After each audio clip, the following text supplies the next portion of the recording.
a ton of things happened this year, a lot of injustice, a lot of obstacles thrown our way between COVID and everything we witnessed happening in the communities. And you add on top of that this election and the uncertainty of everything, and it can just kind of all get in your head and make you feel a little crazy and distracted and uncertain and all over the place. Which, to be quite honest, I was feeling a lot yesterday. But it's nice to know that we can always kind of go back to our mission as an organization, which really stands for what we're going to talk about today, and that is diversity, inclusion, and care, and hope and healing for all. And if just asking myself, why are we here? Reminding myself, why am I here today? And that's because we won't stand for injustice. We're here because we honor and respect each other's differences. We're here because we want to learn from others' experiences and want to listen so that we can become better as individuals and better as an organization. A statement from Atrium Health: as the region's premier healthcare provider, Atrium Health has a great responsibility to our patients, our teammates, and the community, because we recognize the impact of our behaviors and what they have on the people that we serve. To fulfill this responsibility, we constantly strive to be an inclusive, diverse, and respectful workplace.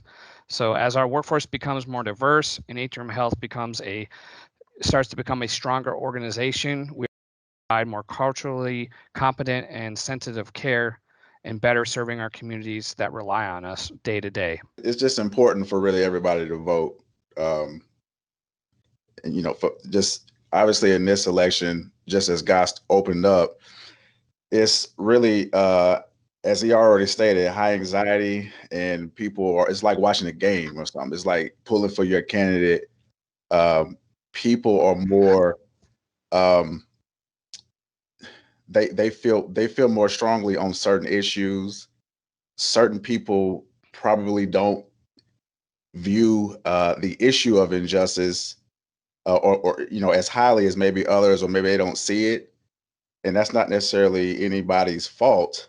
But really the point is that everybody has a different perspective, and everybody has their own sort of opinions and what they feel is important. So it's just really important to if you do feel strongly, just either way, or one way or the other, just if we're just talking about just this issue of injustice, just like really getting involved, because you can see some of this stuff does not have to be as blatant. I mean, it's like some of this stuff is obvious, right? You see injustice in different places, but some of it is just more overt or subliminal.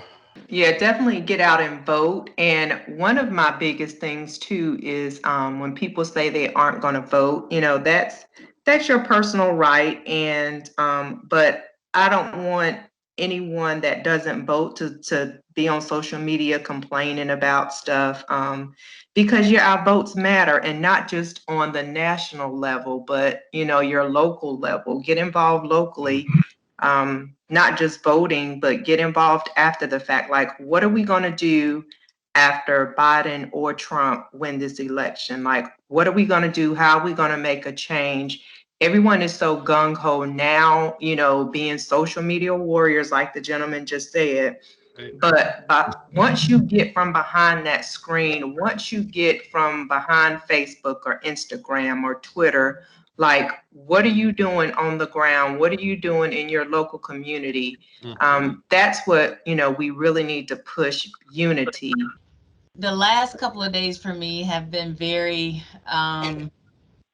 mind-blowing, I guess is the best adjective to use, because you respect people's differences and difference of opinion, and we're not going to always agree and see things in the same light, but just the common core decency for human beings to have the basic things that they need to live and try to be productive and contribute to society are in question. And for me to to just hear and watch some of the things that have happened over this last year and it has been happening.